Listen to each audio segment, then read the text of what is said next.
Então, quando a gente resolve essa questão de IoT, o meu orientador vai conversar, meu orientador do Museu Nacional vai conversar com um colega nosso, né, antropólogo também, professor da Universidade de Miami, haitiano, que estudou no Museu Nacional, o Louis Marcelin.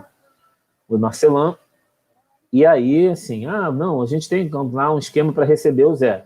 Eu chego em 2006, está uma fase complicada, porque você tem, em 2004, uma grande crise institucional, que aí é uma questão complexa também, porque você tem uma espécie de golpe de Estado que derruba o presidente Jean-Bertrand Aristide, né, o Aristide, que é uma figura importantíssima na política haitiana. Ele surge nos anos 90 como contraponto ao Papa Doc, né, ao Baby Doc, ao filho do Papa Doc, que era o François Duvalier, que surge como contraponto ao Jean-Claude Duvalier, que foram os ditadores, né, o duvaliérismo, que marca 50 anos do Haiti.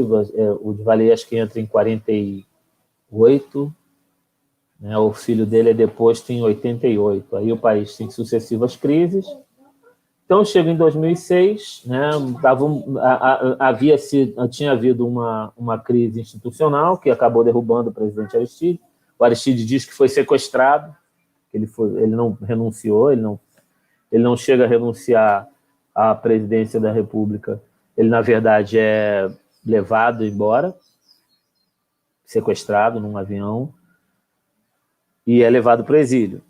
E aí, sem governo, primeiro entra uma força conjunta formada acho que por Canadá, Estados Unidos e não me lembro mais qual é o terceiro país, mas uma força conjunta basicamente por Canadá e Estados Unidos. E depois entra a missão da ONU em 2004. A missão da ONU entra para pacificar o país, aquela coisa que a gente... E aí o Brasil entra, né? Daí muita gente associar os processos de pacificação da UPP com... né? Os militares adoravam dizer... Depois que a UPP deu água, eles pararam de dizer isso, mas quando parecia que a UPP era um sucesso, os militares gostavam de dizer que o Haiti era um experimento padrão, um experimento onde eles desenvolveram as técnicas para ocupar os morros do Rio de Janeiro. Uma bobagem imensa.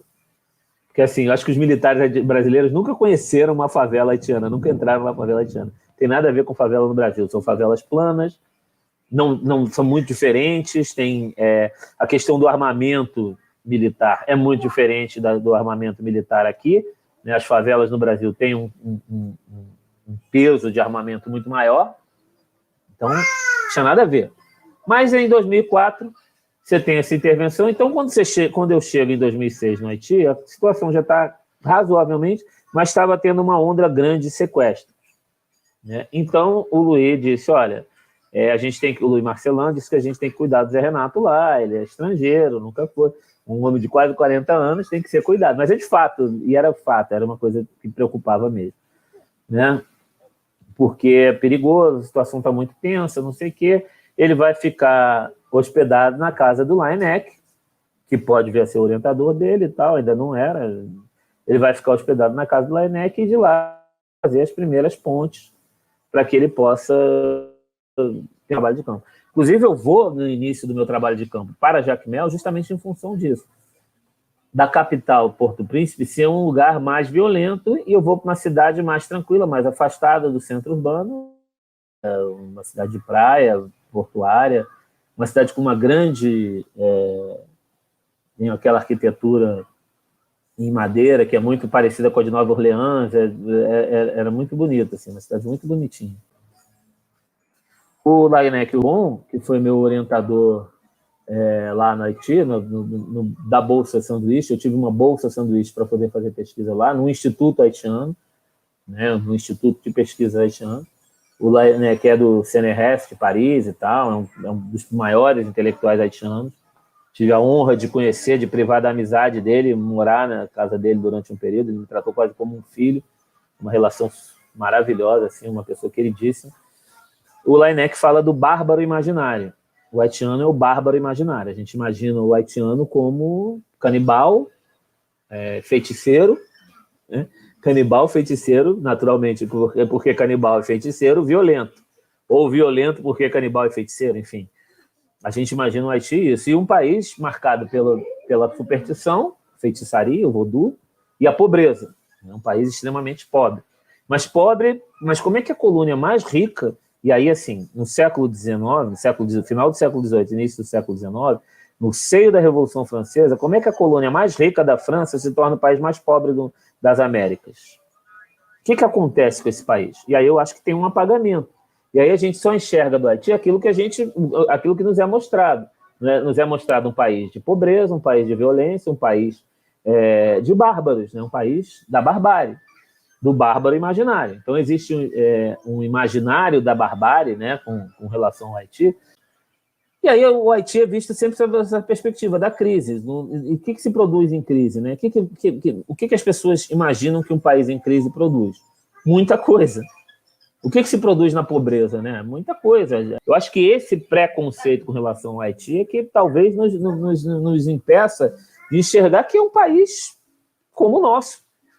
E isso eu dizia muito para os haitianos, embora na época o Brasil vivesse esse momento, 2008, foi o auge da onda de 2008, 2009, o auge da onda de crescimento brasileiro, o Brasil bombando no mundo, e de fato bombava mesmo, posso dizer, porque assim, estando num país como o Haiti, um país ocupado pelas Nações Unidas, você tinha uma circulação interna de estrangeiros muito grande, e aí você tinha tanto o pessoal da cooperação internacional, como o pessoal da ONU, como o pessoal... E o Brasil sendo visto, de fato, como um player, né, a expressão que se usa, um jogador internacional muito importante. É muito estranho tudo que acontece depois de 2014, no Brasil, 2013, 2014, porque, assim, parece uma coisa estranha o que aconteceu no Brasil, porque, assim, o Brasil, nesse momento, estava jogando na primeira divisão do mundo. E, assim, podendo sentar, como dizia o Chico Buarque, falar grosso com os americanos, falar grosso com os europeus, falar grosso com os ingleses, com os franceses. A gente tinha, de fato, e não era pura bravata, era um país realmente vivendo um ciclo de crescimento impressionante.